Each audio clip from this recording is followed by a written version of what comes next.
호세아서는 하나님을 사랑한다라고 하면서 전혀 하나님의 계명을 지키지 못했던 이스라엘 사람들을 소개합니다.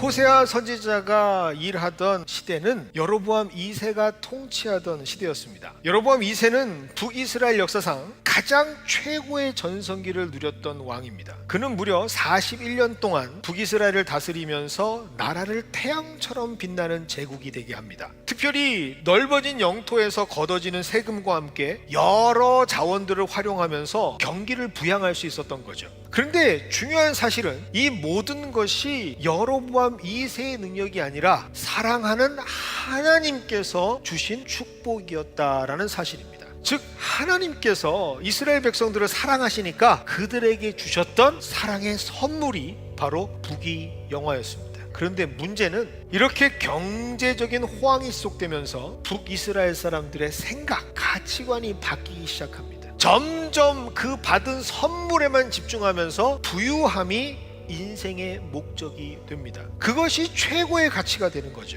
분명히 하나님께서는 사랑하기 때문에 선물을 주셔서 이스라엘 백성들을 부강하게 해주셨는데 이들은 어느새 하나님보다 더 사랑하는 것이 생긴 거죠. 바로 선물입니다. 부강한 나라, 풍요로운 재물이 그들의 인생의 목적이 되어져 버립니다. 하나님을 향한 무엇이 사라진 것이죠? 고백이 사라져 버린 거예요. 그래서 더 이상은 하나님만으로 만족하지 못하고 하나님만 섬길 수 있는 사람들이 아닌 사람들이 되어버렸죠. 굳이 하나님이 아니어도 자신들이 원하는 어떠한 목적을 보장해 주는 방법이 있다면 그것을 수용하기 시작합니다. 여러분, 성경은 이것을 뭐라고 얘기하는 줄 아십니까? 하나님만 바라봐야 하는 사람들이 하나님이 아닌 다른 것까지 바라보게 되는 이 모습을 바로 음행이라고 말합니다. 그 중에 가장 많이 변한 사람들이 있습니다. 아주 악랄하게 변한 사람들이 있어요. 누굴까요? 바로 하나님을 가장 사랑한다고 했던 사람들입니다. 가장 하나님을 잘 알고 있다라고 자부했던 사람들입니다. 그 사람들은 바로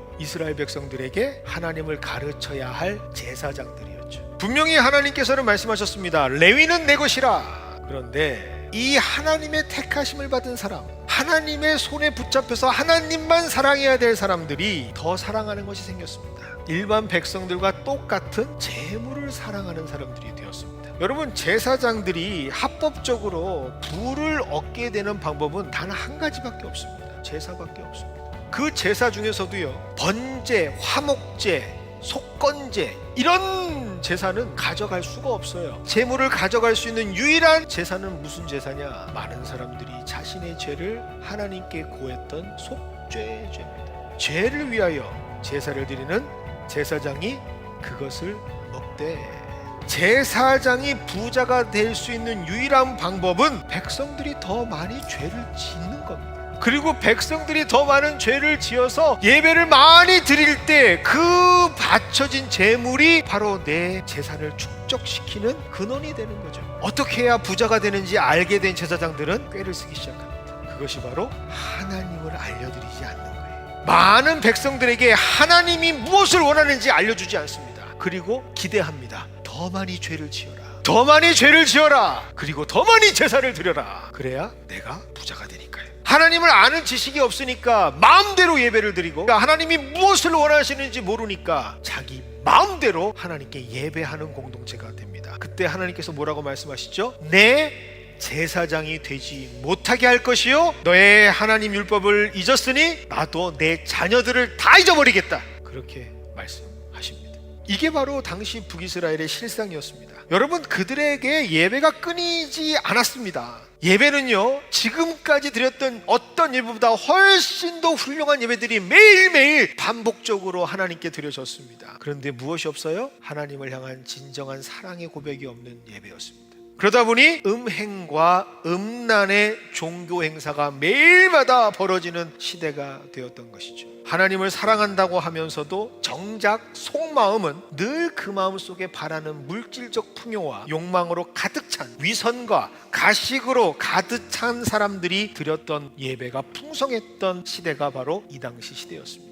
그래서 하나님께서는 너무 안타까우셔서 그들에게 하나님의 마음을 알려주셔야 되었죠. 그래서 내가 어떤 마음으로 너희들을 바라보고 있는지 알았으면 좋겠다라고 선택하신 선지자가 바로 호세아입니다. 그리고 그 호세아에게 결혼하라고 했던 여자가 음란한 여자 고멜이었던 것이죠. 심지어 그 고멜은요, 호세아와의 사이에서 아들과 딸들을 낳지 않습니다. 다른 남자에게서 아들과 딸을 낳습니다. 그리고 나서 하나님께서는 그 호세아의 삶을 통하여 정말 가슴을 치며 이스라엘 백성들에게 서운한 마음을 오늘 표출하고 계시는 거죠. 그래서 호세아 14장에 가장 핵심이 되는 한 절을 구한다면 선택할 수 있는 절이 바로 오늘 말씀입니다. 호세아서 6장 6절이죠. 나는 무엇을 원하고 인애를 원하고 제사를 원하지 않는다 라고 말씀하시죠. 자, 여기서 말하는 인애가 뭘까요? 이 인애가 바로 진정한 사랑, 헤세드를 뜻하는 겁니다. 하나님께서는 그렇게 음란하게 변해버린 고멜과 같은 북이스라엘 자녀들에게 진짜 원하는 것이 무엇인지를 숨김없이 섭섭한 마음을 거침없이 오늘 호세아 선지자를 통해서 보여주시고 있는 것이죠. 그것은 무엇라고요? 진정한 진심 어린 사랑이라는 겁니다. 그 방법이 무엇인가? 바로 6장 1절입니다. 오라! 우리가 여호와께로 돌아가자. 하나님께서 기다리시는 곳, 하나님께서 두 팔 벌려 우리를 기다리시는 이 예배의 자리로 진정한 모습으로 돌아가는 겁니다. 그리고 한 가지 더 돌아갈 수 있는, 회복할 수 있는, 진짜 사랑할 수 있는 방법을 알려주시는데 그것이 바로 3절입니다. 그러므로 우리가 여호와를 알자, 힘써 여호와를 알자 라는 말씀이죠. 오늘 호세아서에서 여호와를 알자, 힘써 여호와를 알자라는 말씀은 무슨 말씀인가? 하나님을 경험하자라는 뜻입니다. 하나님을 만나자, 하나님의 그 사랑을 정말 피부 깊숙이, 영적 그 깊숙이 우리가 체험하자라는 뜻입니다. 여러분, 그것이 바로 우리의 신앙생활이 되어야 합니다. 어쩌면 우리는 신앙생활을 무엇인가 이루려고 하는 신앙생활로 생각하고 있어요. 아니요, 그렇지 않습니다. 여러분, 신앙생활은요, 하나님을 점점 알아가는 거예요. 하나님의 그 가치를 알아가는 거예요. 그게 신앙생활입니다. 여러분, 오늘 하나님께서 진짜 원하시는 것이 바로 그거예요. 사랑하기를 원하신다 라고 말씀하십니다. 그래서 6장 6절은 이렇게 말씀하시죠. 내가 원하는 것은 제사가 아니야. 내가 원하는 것은 인애, 너의 사랑이라. 내가 원하는 것은 번제가 아니야. 내가 원하는 것은 나를 알아가는 사랑을 너희가 알기를 원한다 라고 말씀하시는 것이죠. 오늘 이 말씀이 새롭게 우리를 일으키는 말씀이 되기를 원합니다. 그리고 하나님께 진정한 사랑을 고백할 수 있는 우리가 되기를 주님의 이름으로 축원드립니다.